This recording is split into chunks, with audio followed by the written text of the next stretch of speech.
Be clean. Be whole. Be complete. Be pure. Be perfect. Be ready. And be one.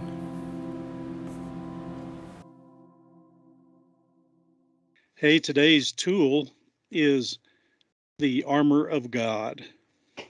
So most people have heard about that, and so I want to just jump right in. I guess that's in the little book I call the little book of being one, Ephesians. It's a great book, and I was listening to a guy named Tony Evans. I was listening to different people about the armor of God, and I was listening to Tony Evans, and he said it's his favorite book in the Bible. Right. And really, it's a great book. It just covers so much about how our lives and how we're to interact with others and how we're to interact with God. And, it gives us a proper perspective of ourselves. And it's such a short book, just six chapters. Right. That you can really get through it. You can read it every day if you wanted to. A time today. Yeah, it's not a big deal. So in Ephesians, he goes through 5 verses. Then in chapter 6, we have this, and I'll just read through it. I'll just go ahead and read that from Ephesians 6:10 through 20. So finally, he says, so he's written all this other stuff, and then he says, finally, be strong in the Lord and in the strength of his might. Put on the full armor of God so that you will be able to stand firm against the schemes of the devil. For our struggle is not against flesh and blood, but against the rulers, against the powers, against the world forces of this darkness, against the spiritual forces of wickedness in the heavenly places. Therefore, take up the full armor of God so that you will be able to resist on the evil day, and having done everything, to stand firm. Stand firm, therefore, having belted your waist with truth, having put on the breastplate of righteousness, and having strapped on your feet the preparation of the gospel of peace, in addition to all, taking up the shield of faith, with which you will be able to extinguish all the flaming arrows of the evil one, and take the helmet of salvation and the sword of the Spirit, which is the word of God.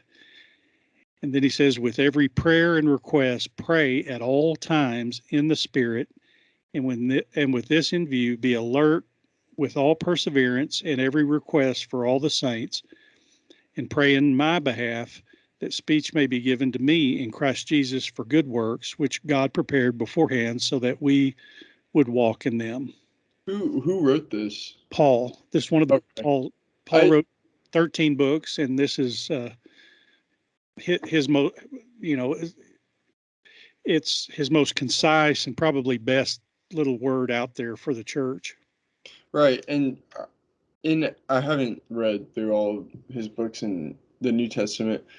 Well, that's the only place his books are in. But in Colossians, he also says, like, doesn't he also ask like people to pray for him as well? Oh yeah, he does. Is it kind of I think a number of times? Is it a recurring thing that Paul does? Is it to, like, in his messages say, pray for me?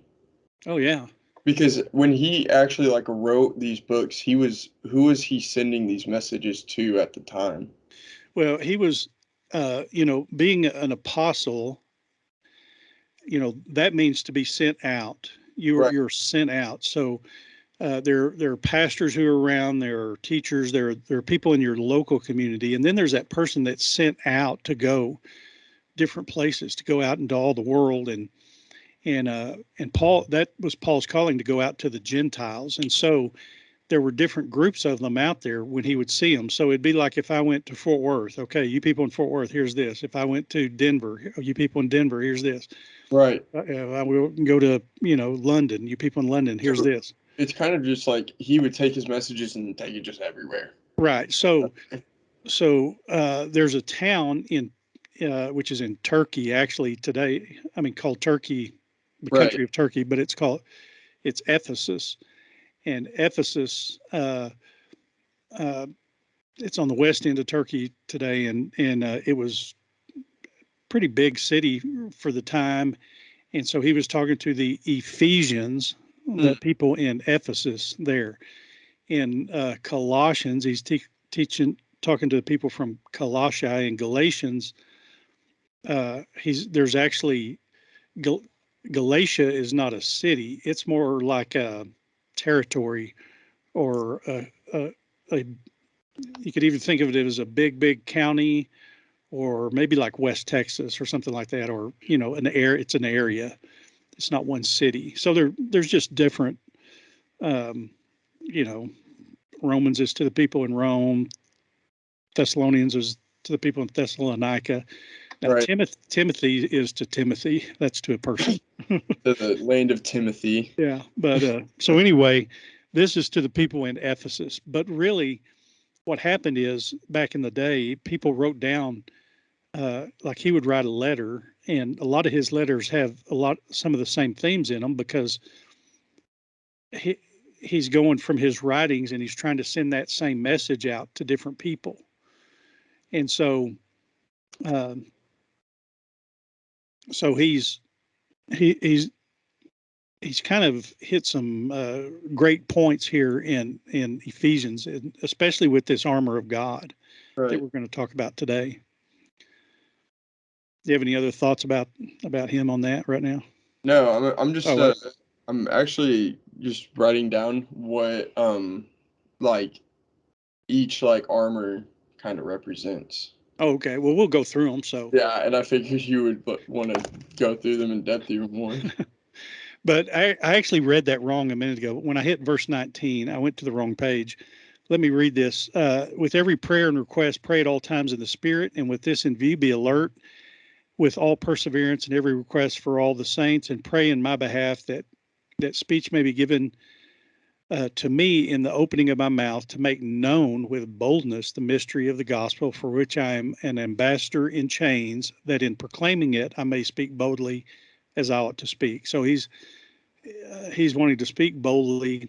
He's in prison writing this, because he's an ambassador in chains, and he's in prison a lot, so it gives him time to write. And he gets in prison for like preaching the gospel, right? Yeah, because Christians were persecuted. Christians were, it's like, hey, that's a cult. We're not going to allow that cult to happen. And right. So they didn't realize it was truth. Right. So let's jump in here. Let me preface it with just the title, "The Armor of God." He says, put on the full armor of God, and then he says again,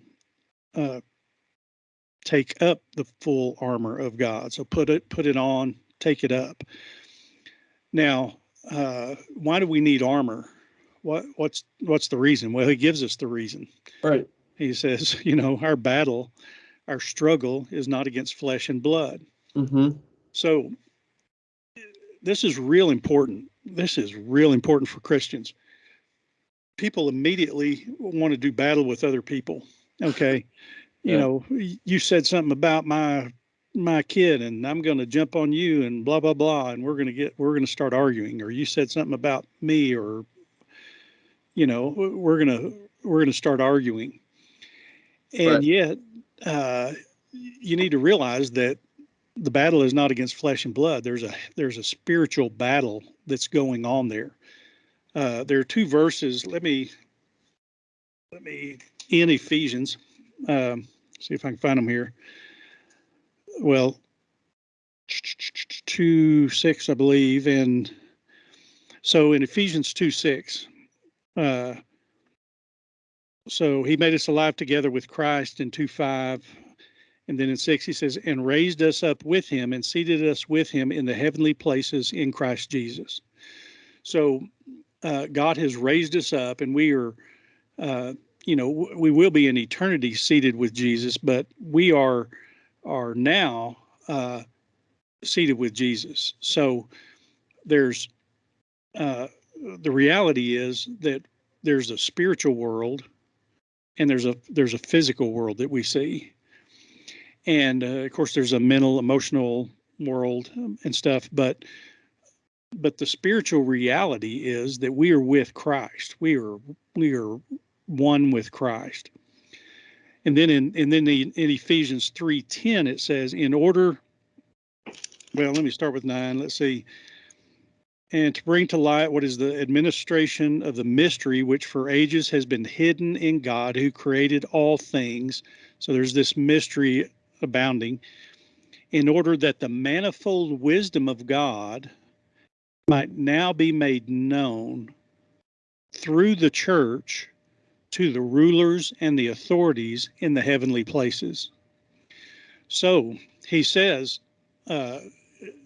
God's wisdom is out there. Right. Wisdom is supreme. God created everything. God knows everything. God is right about everything. And so God's wisdom reigns supreme. But he says that wisdom may be made known to the rulers and authorities in the heavenly places through the church, through us.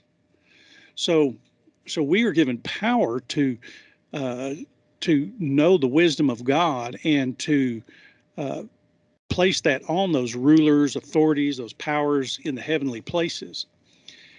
And so we have this picture that Paul gives us of okay, there's where the battle is, what the battle's about. It's not about me and you. It's if we're battling, if we're disagreeing, if we have arguments in the church, if we have division in the church, there's a spiritual heavenly battle behind that. Right. There's a real thing going on in the heavenlies, and we have been given authority over those other authorities up there. We've been given the wisdom of God, the power of God, the Spirit of God, and so let me read this passage in Luke 11:20. This is Luke speaking. But if I cast out the demons by the finger of God, then the kingdom of God has come upon you. He said, so if Luke casts out demons, so he's throwing those spiritual forces around, casting out demons by the finger of God. He says, when a strong man fully armed guards his own house, his possessions are secure. But when someone stronger than he attacks him and overpowers him, that man takes away his armor on which he had relied and distributes his plunder. So what he's saying is, if we don't have our armor on, then these heavenly forces are going to come in and strip us of everything we've got. Right. They're going to tear us apart. So when you see somebody who's dysfunctional, who's depressed, who's down, who's got issues, got problems, there's a spiritual battle behind that. Right. Not every now and then, every single time. That's the reality we live in every single time, because the battle is not against flesh and blood, but against the rulers, powers, world forces of this darkness, against the spiritual forces of wickedness in the heavenly places. And so what is their purpose?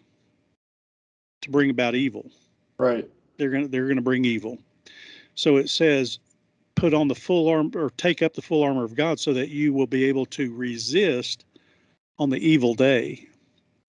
All of us have evil days. You were talking to me earlier about, gosh, it's been kind of depressing this week. Everybody's been down. It seems like not just me, it's everybody. That's an evil day. Right. The evil day has come. There are spiritual forces raging. And so we should go there right at the start. We don't go, gosh, I'm down, and I think I'm down because that guy over there is looking at me wrong. That's why I'm down. That's crazy. Or I'm down because, gosh, all my family's down around me, so that's why I'm down. Or I'm down because, this or that, or, we're doing this during still the first week of the invasion of Russia into Ukraine. They're killing innocent people, women and children and innocent people, bombing hospitals and bless you. It's just, it's just bad. So that there's a spiritual battle behind that. Right. There's a demonic force behind Putin. He's too blind to see it. He's too probably. So you don't go to Putin. You go to the demonic forces behind Putin. Right. And you say, okay, they're evil forces in the heavenly places. Those wicked spiritual forces are the ones that are controlling this thing. So I don't need to go to the Russian army or Putin or his generals or any of that stuff. As a Christian, I need to go to the spiritual realm because I have authority over the spiritual realm. I've been given authority by God to know the wisdom of God, to call on God. He says, ask and you will receive. So we who've said yes to Jesus, we have power. We don't put on this full armor of God as wimpy little people. Right. We're powerful people, and then we're putting on the armor of God. Mm-hmm. But our power comes from God. Right. That wisdom we have is of God. What we know is about God. It's all God. Mm-hmm. So if you've had bad days or you're living in a bad era or a bad time or you have a bad habit that's destroying your life, you need to know that there are spiritual forces that are keeping that there, and you haven't put on your full armor, or you would be protected from these things. Right. So the armor of God is a great tool to have. I'd like to. This is a little bit long, but I'm going to go ahead and read it, I guess, because this is from Tony Evans that I was listening to, and I took the time as I was listening to it on YouTube to just slow down and type it exactly. Yeah. But this was about 10 years ago. He was giving a speech at Dallas Theological Seminary. He says, heavenly places is the happening place. That's where stuff's happening. That's what Paul wants you and I to know, is that everything visible and physical, so that's our world, everything visible and physical is preceded by something invisible and spiritual. And therefore, if you want to address the visible and physical result or effect, you must identify and address its invisible and spiritual cause. Okay, so we have the visible and the physical that we can see, and that's what we deal with. But then there's an invisible and spiritual that is behind everything. Right. So he says, this is a great part. Without identifying the invisible spiritual root, you are going to be thrown off by the visible and physical fruit. So if you don't find the root cause, if you can't see the root cause, what you're looking at is the fruit of that root cause. Is he almost saying, like, if you don't understand or know what the invisible side of it is, then like the visible side to you, you'll just be like, that's insane, that's wild, that's absolutely. Or what he's saying is you'll be deceived. I mean, we'll see that here in a sec. What he's saying is we see things through our eyes and we think that's reality, but he says there's a reality behind it that's controlling things, and you're blind to it because it's invisible. And so we're looking at the fruit of what that invisible thing is bringing about, and we have no clue what's going on. So let me go on with it. He says, much that goes under the name of ministry and what goes under the name of what's going on in our life, so that's everything, has little to do with the fruit. So it has little to do with what we're looking at. Like, even though I'm looking at the world, it has little to do with that. It has everything to do with the root, the thing behind it, the invisible spiritual thing behind it. So he says heavenly places, Paul says, is where all this is coming from. The heavenly forces, the heavenly powers, these heavenly forces of darkness, that's where all this is coming from. And it is our ability or inability to address the unseen realm that will determine how successful, victorious, empowered, and authoritative we are in the visible realm. So if we're successful in that spiritual invisible realm, we'll be successful in the visible physical realm. Right. The reason we're not successful, the reason the world's falling apart, is because they don't even realize the battle's going on in that other realm. Right. So when he says, this is Tony talking, Tony Evans, and man, this podcast, I'm not the best at anything. I just know there are tools that I need to get out there for people, and hopefully each of those people who get these tools will take them and become better than you and I are with these tools. Right. And Tony Evans is really, he's really good. He's not only inspiring to listen to and has good illustrations and stuff, he has a depth about him that is deeper than most preachers. And so he's mostly probably kind of retired, but he has stuff on YouTube that you can listen to. Right. So he says, when Tony, discovered this principle, it changed counseling, and it changed how I related to people, because I spent less time on the fruit and more time on the root.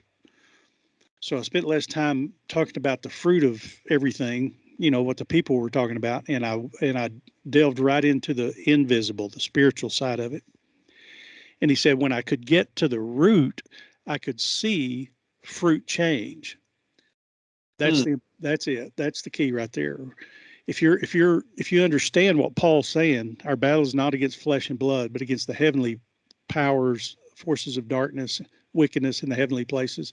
Right. If you go right there first, if you could get to the root first, then you can deal and you begin to make changes there with your authority. If you begin to change that dynamic, win that battle, the fruit changes. People want to change the fruit of their life. I'm an alcoholic. I just can't change. What do I do? Well, that's the fruit. There's a spiritual battle behind that. I've told people you've taken alcohol as a tool in your life. That's become a tool. It's a negative tool, but you still pick up that tool every day. Right. But it's a tool. The battle is somewhere else. The root cause is a spiritual, invisible one that they may not even understand or know or see. But as Christians, we can go there, we can pray, we can find out what that root is. They'll still have to decide whether they want to win that battle. Right. But at least then we have a proper perspective of it. Right. So then he goes, let me go on. He goes on to say, and when I get to the root, I could see fruit change. I could see the authority of that realm operating in the realm in which I live. So Paul has gone on to say that God has provided us with equipment, and then he says tools, if you will. So right there, Tony understands these are tools. This armor of God are the tools, if you will, to use to operate from that spiritual realm in this physical realm with authority, and he calls it the armor of God. So he says to preach about the full armor and not use it is to not benefit from it, and therefore not to have authority in earthly places, because we are not operating from heavenly places.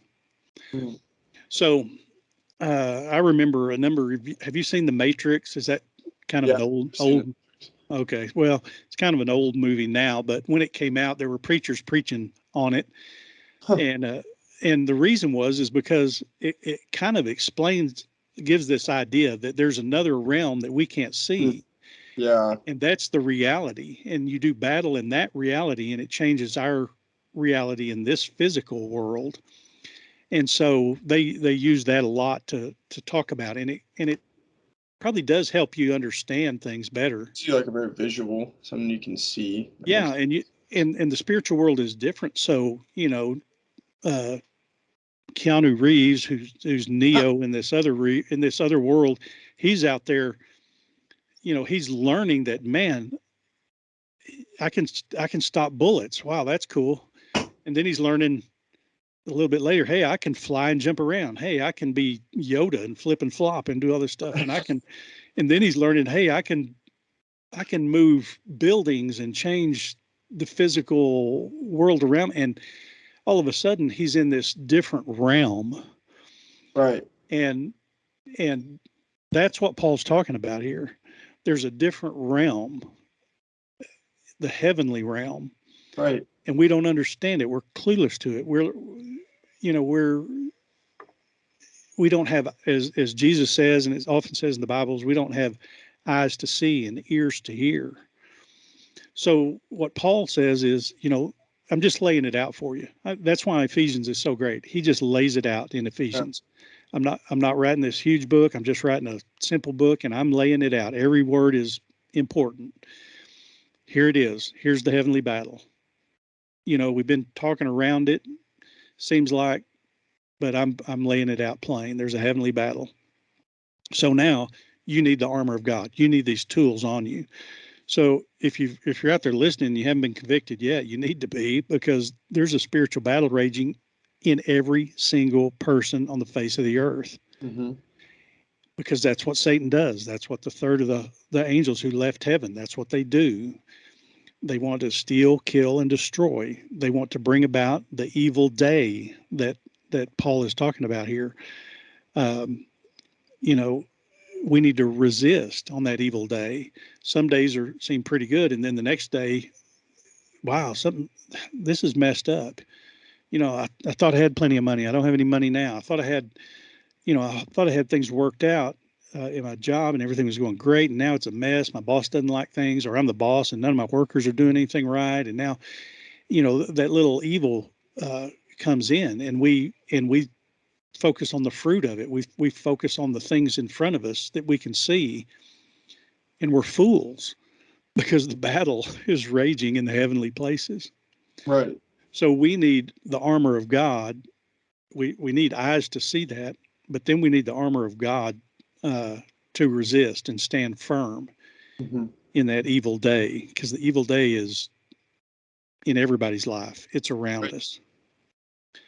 I've kind of talked a lot. Do you have any comments or thoughts? Well, no, just after, because you talked about how there's the things we can't see and things we can see. And so I'm kind of just looking over like each piece of the armor of God, and like it actually pertains to like lies that are in our head, might be, or like the things that like aren't just and right. There's a specific piece of armor to like fight off specific situations we see. And so Right. I mean, me personally,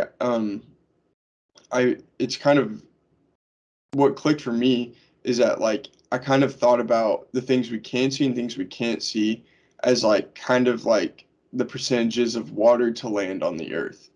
So it's like the things we see, it's like 30% around there, but the things we can't see is like 70%, which is what makes up more of our life, and it affects like how we live our lives too. Because if we don't have like the armor of God and we just let these like evil spirits come in and have their way, well then we're only focused on 30% of what's going on, and we don't even understand that 30%. But what's actually going on, the bigger part of it, is like what's attacking us, and so you'll just like live the rest of your life losing that battle because it's just outweighing everything around us. So that's kind of the picture I got. That's a great picture, because the scientists will tell, or I've heard people say anyway, I guess they're scientists, they say, we know more about, it seems like, the heavenlies or the stars and all that stuff than we do about what's under the ocean. The ocean hides so much from us. There's so much to be understood and known and found out about. So that's a great illustration that, that's just the reality of the world we live in. There's invisible, hidden truths, and battles that we never see that affect our lives every day. Right. So let's jump into these. And I had it laid out one way, and then I thought, and then as study more and listen, I thought, I need to just do it the way Paul laid it out. Right. And so again, Tony Evans, he kind of brought to light a few things. One, that there's really there's 6 items here, and I would say, you know, in the idea of fullness or wholeness, we have what I've called relational, emotional, spiritual, mental, and physical, and I believe, and those are only 5 things, Right. but I believe, and we'll talk about it. I believe 2 of these come together in the relational. And so let's just talk about them as a whole real quick. I'll read them. Yeah. So you're belted your waist with truth, or gird your loins with truth. So you have a belt on. Right. You have a breastplate of righteousness. So you have this vest kind of thing on.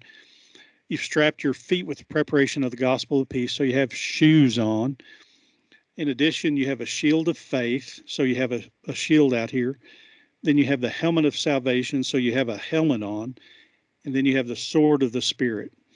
Well, you know, 4 of these things we kind of put on: the belt, the breastplate, the shoes, the helmet. The other 2 we carry. And so we carry the shield of faith and the sword of the Spirit. Yeah. And so those are the relational elements, okay? And I'll just kind of run through this real quick, and then we'll move on, because I really want to get people knowing how to use these tools at least a little bit, or put them on, or know what they are. Mm-hmm. So the shield of faith is a shield for things external coming at me. Now, these other things protect me from external things, but the shield of faith, I move at my discretion against the flaming arrows that come at me. And so then the sword of the Spirit is the offensive weapon. So I have a defensive and offensive weapon to deal with what I'd call the relationship. And the relationship I have is a dadgum battle. I mean, yeah, that's the relationship. I'm in the relationship with the evil day, with an army of zombies running at me, and I got to deal with this. So what I'm doing is I have these 2 relationship items: the shield of faith and the sword of the Spirit. Then I have the mental, of course, which is the helmet of salvation.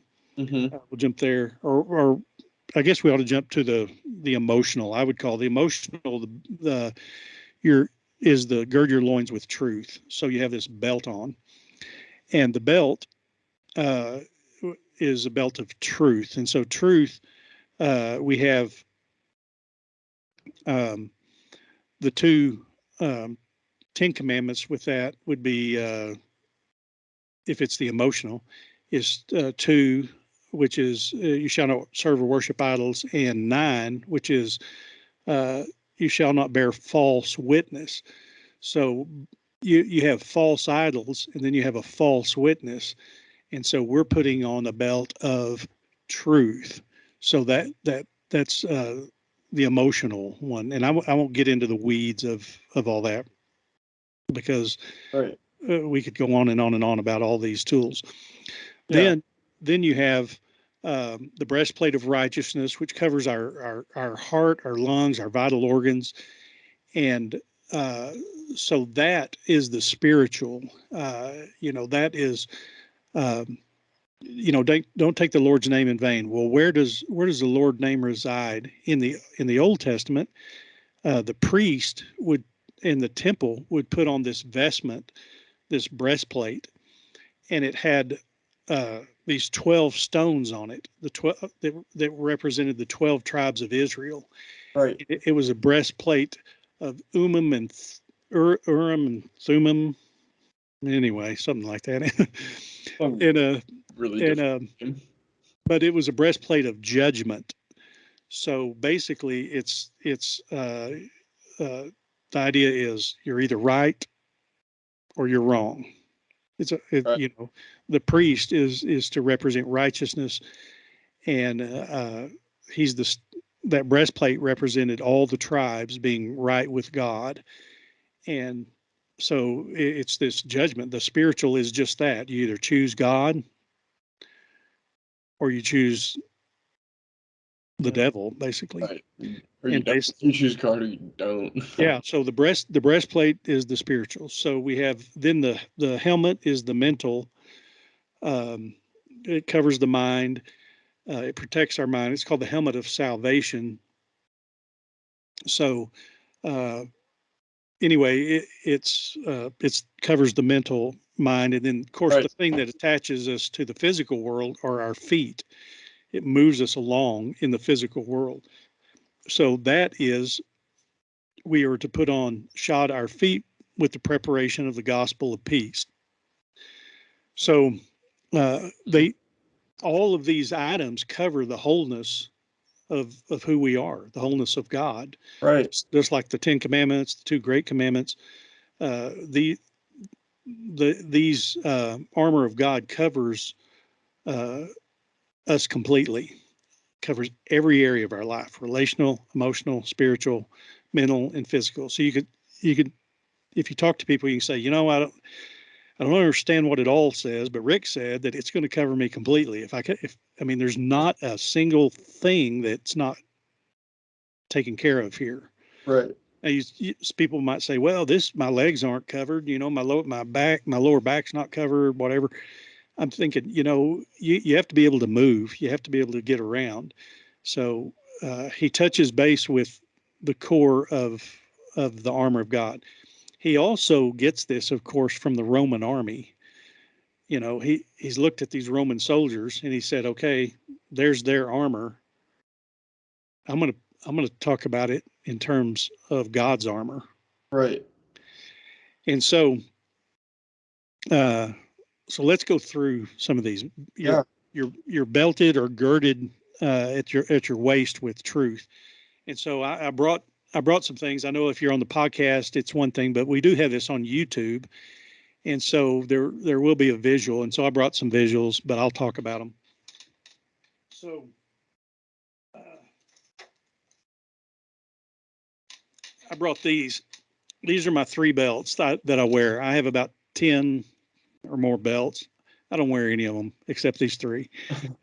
Okay, so here's the greatest belt invented of all time, um, because it's kind of brown on one side and it's black on the other side, and the little buckle twists, and it's my dress belt, and I can wear it with black shoes or brown shoes or whatever I need. So that's a handy belt right there. It's pretty cool. Then I have the belt I wear every day, and it's just a leather belt. It's looking kind of worn, and I love it, and I don't want to get rid of it because it's good leather and it holds together. And um, you can look at the little notches, and you can tell the different sizes I've been through the age of this belt. And so I love this belt. I wear it all the time.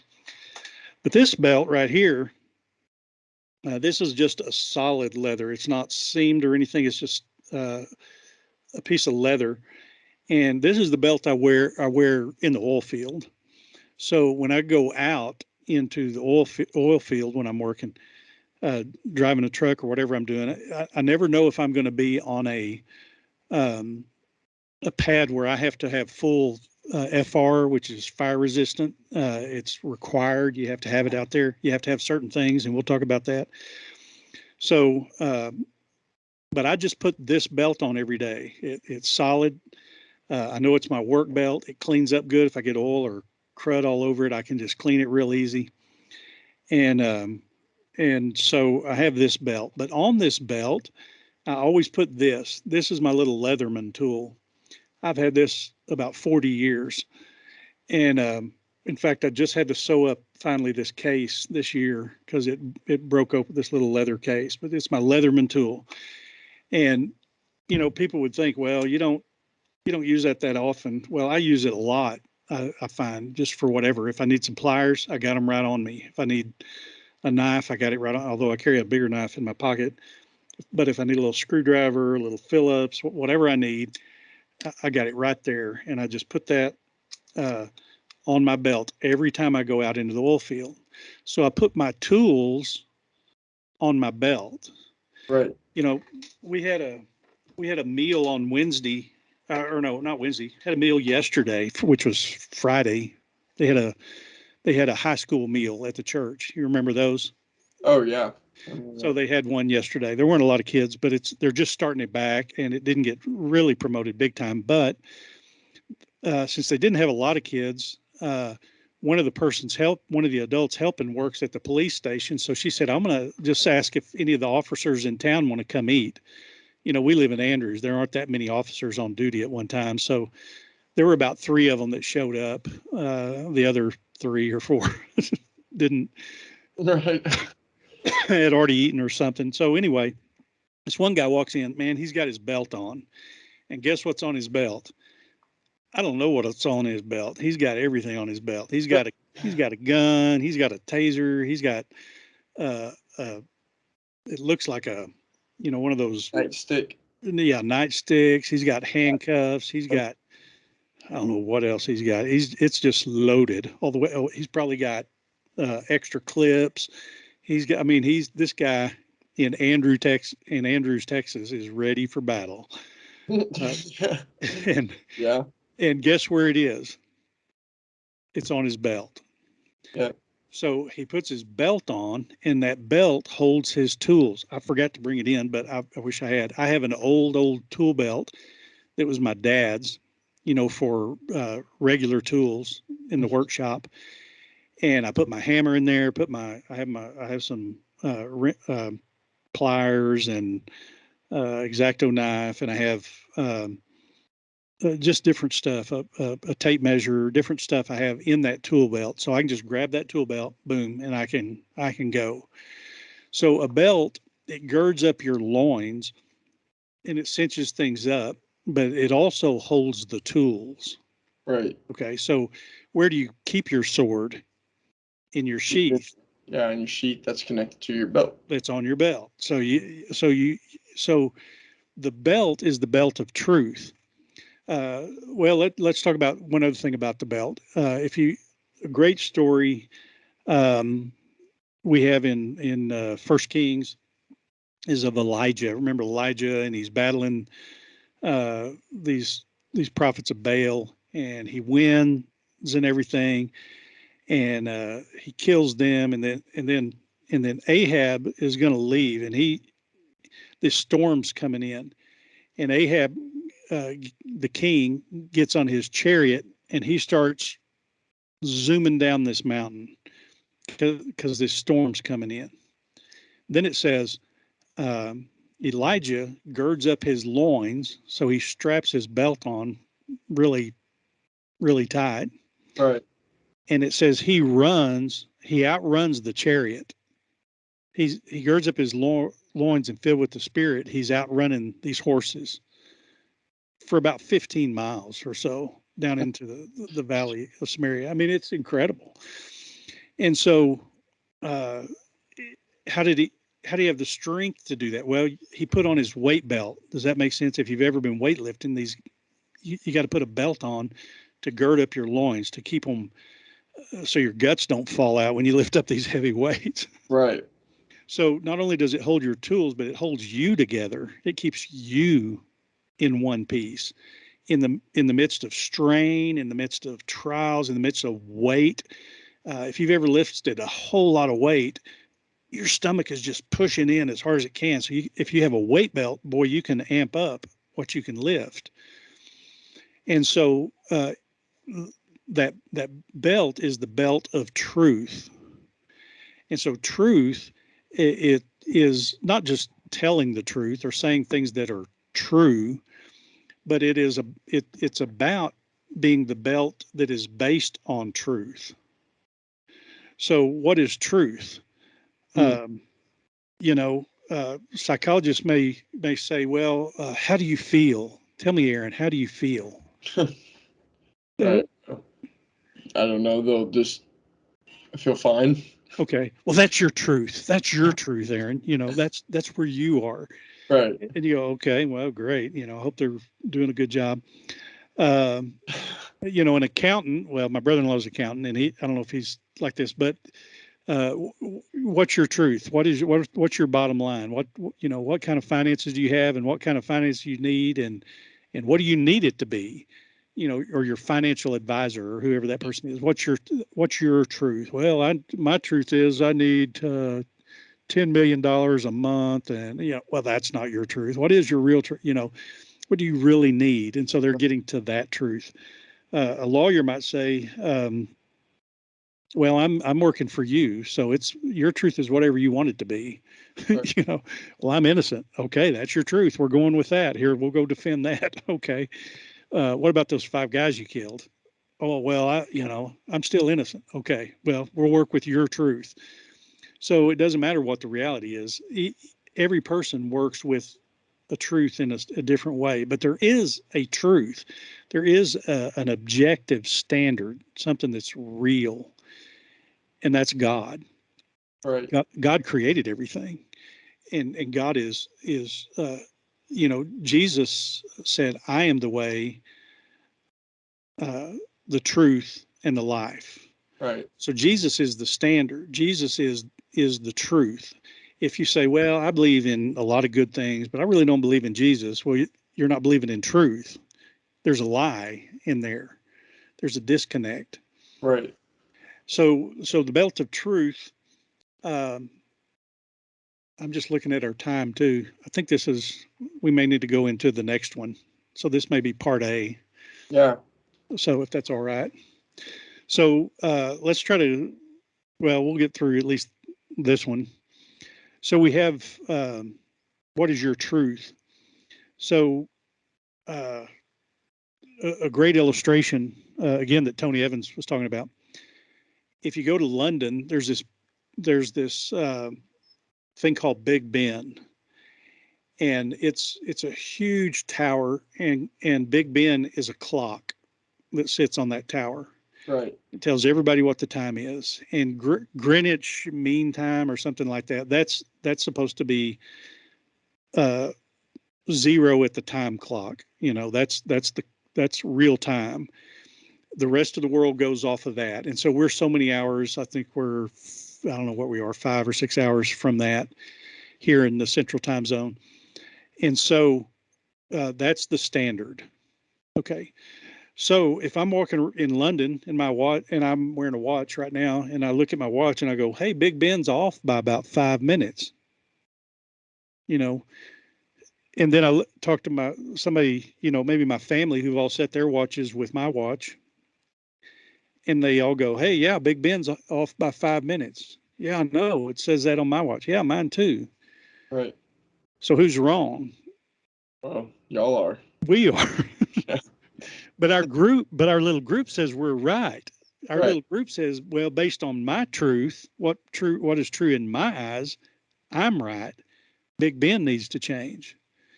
The reality is Big Ben's not wrong. It's never wrong. They said it with, I don't know, some, you know, atomic clock or something. Right. So, um, so I can say, all I want, fight all I want. I can get my group of people, and there are groups of people all over the world that have their beliefs, and this is truth. This is our truth. We're right. We believe this, and you're wrong. But the reality is there's a higher objective standard, which is truth, which is God. And so I can get 200 million people believing in something and still be wrong. Right. And we will say, well, but you know, I feel this way, like the psychologist, or I need it to be this way, like the financial planner, or whatever you want it to be, like the lawyer. It doesn't matter. There's a truth beyond all of that. There is an objective, real standard, which is God. Right. So when we put on this belt, it has to be the belt of truth.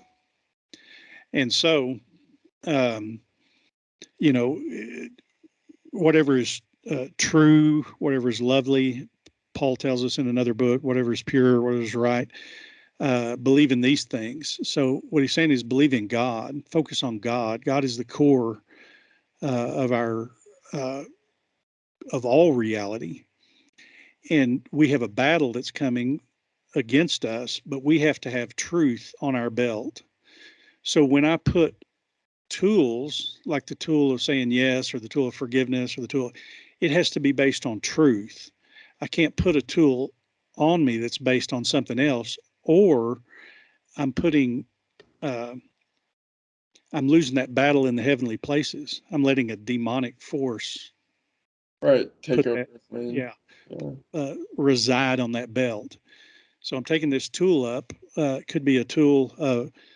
Um, well, I have a lot of little tools. We haven't talked about the small tools yet, but like the small tools um, that I've come up with, or that you can come up with. You can have lots of different tools, but I could take up a tool and say, I really think if I do meth every day, that's a good tool in my life. I'm going to put that tool in my spiritual tool belt. No, it's Yeah. And, almost everybody say, no, Rick, I think that's a bad idea. I don't think that's going to work. But sometimes they don't know what to say. What I would say is that's not a tool of God. right. So it isn't that that's a bad tool, or this, I mean, it is a bad tool, but I need to go to God. He's the source of authority. He's the source of truth. Hmm. I could just say, okay, you can have that. You can say that's your truth, but I can tell you it's not. And so if I say, well, I'm not dealing with that person, I'm dealing with the spiritual forces in the heavenly places, I can go there right there and say there is a demonic force behind you wanting to do meth every day. Right. That is not a correct tool, and there's a demonic force. There's a battle going on, and it's a tool you've picked up. So you need to decide, is this a tool I want to continue picking up based on the fact that a demonic force is having me do that? Now, even sometimes strong Christians put on this belt of truth, and in the back they'll have a tool that they can't see very well. Right. Other people see it; they can't see it very well because it's on the back of their belt, and it's not a good tool. And they and so people that see it need to go to that person and say, okay, there's a battle for you over this tool, and we need to be praying about that. We need to get Right. that tool removed from your belt. I mean, that can even be hard just because just confronting someone about stuff like that, you never know what their response is going to be. I think that's what most people kind of fear is like, what is the person going to say if I say, oh, hey, you have this, and you don't know that it's going on, or you might not be aware. But I mean, Right. there's always that fear, and I also feel like that in itself is a spiritual battle that the enemy doesn't want us to bring things to light, um, Right. in like our friends and families' lives as well. And you understand how this is the emotional element in the armor of God, because people are emotionally attached to their tools. Right. I mean, gosh, I can't tell you how many people they go to church all the time. They just seem like the most faithful, hardworking Christians in the church, and yet they're attached to a tool that is just everybody sees, and it's wrong. It's not truth. It's of the devil. It's a lie, and almost everybody sees it, but they can't see it. And Right. if anybody talks to them about it, they wail and weep, which is a sign of demonic activity, or they blame, or they just kind of go berserk. And you're going, why is this person who seems like such a nice person doing that? Right. It's because they love that tool. And that's also why, I've heard people talk about this pretty recently too, but like everything has to be on the table, you know? Like you have to be willing to really give up any of like your material things for like if God is calling you to like use it for his purpose instead of yours. And Right. so when you leave everything on the table, I feel like the more you get comfortable like leaving little material things out for God to have, then you can kind of give him like more of like your spiritual things too. Right. um,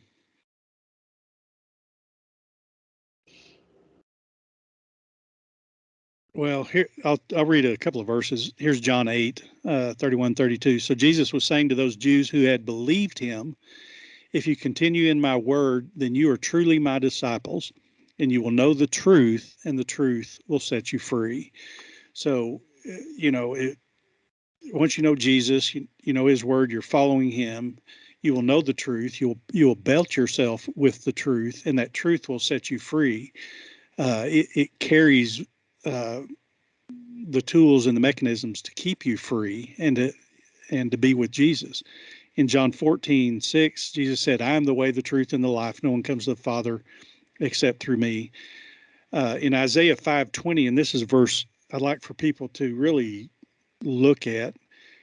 Um, I'll read, I'll read a little portion of it here, 21 or so. Woe to those who call evil good and good evil, who substitute darkness for light and light for darkness, who substitute bitter for sweet and sweet for bitter. Woe to those who are wise in their own eyes and clever in their own sight. Woe to those who are heroes in drinking wine and valiant men in mixing intoxicating drink, who declare the wicked innocent for a bribe and take away the rights of the ones who are in the right. Therefore, as a tongue of fire consumes stubble and dry grass collapses in the flame, so their root will become like rot and their blossom blow away like dust. For they have rejected the law of the Lord of the armies and discarded the word of the Holy One of Israel. For this reason, the anger of the Lord has burned against his people, and he has stretched out his hand against them and struck them. So because they've given up truth and they've held on to this lie, and boy, politicians are good about this, on both sides. Trump keeps going on about, the election was stolen from him, blah, blah, blah, blah, blah. And somebody had placed a half truth in his mind, and he's held on to that, and he keeps fighting that battle. And people just go, let go of it. Can't you let go of it? You're a grown adult. Let go of this, move on, and let's, keep things going. And then Biden, has bought into this lie that if I go green, the world will just be red and rosy and a fragrant, beautiful, wonderful la la land. The problem is we don't live in a fragrant la la land. We live where there's a spiritual battle going on, and so he keeps shutting down, like West Texas, kind of the oil reserves. Yeah. It's not really hurting us because oil's at $1, I don't know, 15 a barrel or something. But the reality is, he's believed a lie. He's governing the whole country on a lie. Sure, all that. And I was a Boy Scout. If anybody is like, work on the planet, clean up trash, it looks better when you leave than when you got there. That's how I was raised. That's what I try to live. But the reality is, our world operates on energy, and energy right now comes from oil, and that we need. If you just have a brain in your head, you're like, even Elon Musk this week said, we need to start pumping oil so we can have power over the world forces, the evil forces in the world around us. That's basically what he was saying. That's his understanding. So we're deceived. We live in a world full of deceit. Right. Our leaders are deceived. And so what we need to do is understand there is truth, and we need to belt that truth on us. Right. Yeah. So, I mean, that's the first thing I wrote down, because I wrote down belt of truth and kind of all the other ones, and put like little verses, like what each kind of like piece of armor is going against. And so I just felt like the belt of truth is going against the lies of the enemy. So the truth is going against the lie, and whichever one you believe is kind of like where you'll end up. And we'll talk about the Word of God and other stuff, but it's important to remember these first three that we're talking about: the belt of truth, the breastplate of righteousness, and the preparation of the gospel of peace. You put those on. So in the morning, I put on my belt. I put on my clothes, and then I put on my belt. If I'm going out into the oil field, I put on my fire resistant jeans, my fire resistant shirt, and then I put on my belt. Yeah. So I have that belt, and it carries that one tool, but it's available for others. Then I put on the breastplate of righteousness, and so for me, I don't wear it much except actually in the oil field, but I wear it more when I'm riding my bicycle. I'll show you this. So this is a bright orange vest with reflecting tape on it, and I wear this when I ride my bike. Mm-hmm. And so it's a medium, even though they run really big. It's a medium because I want it to be tight. I don't want it to be flapping in the wind. So I wear this, and so it's a breastplate of protection around my upper body for people to see. And then I have these are my boots that I wear, and these are nasty. I better step away. But and uh, they're not steel toes actually. It's a composite toe, but they're protection. And so I put on these out there for protection in the oil field. So what I'd like to do, well, I just want to end this time saying that those three things, uh, the belt of truth, the breastplate of righteousness, shod my feet with the gospel of the preparation of the gospel of peace. We're to put those on every day. And then the last three, it says take up. So we take up the shield of faith. We take up the helmet of salvation. We take up the sword of the Spirit. So, if I'm walking around, I'm going to have my helmet probably hooked onto my belt. I'm going to have my sword hooked onto my belt, and my shield may be over my shoulder, or I may even have a hook on my belt that kind of helps me carry it on my back. And so, but I need my belt on. I need my breastplate on, and I need my shoes on. Right. So I put those on. Those are on. But then I take up the other three. So we'll talk about, we'll continue this talk and talk about the others next time. Does that sound good? Yeah, we can keep continuing them. Okay, super. Well, thanks. Well, let me close this with a word of prayer. Yeah. Father, I thank you so much for the armor of God, and I thank you that people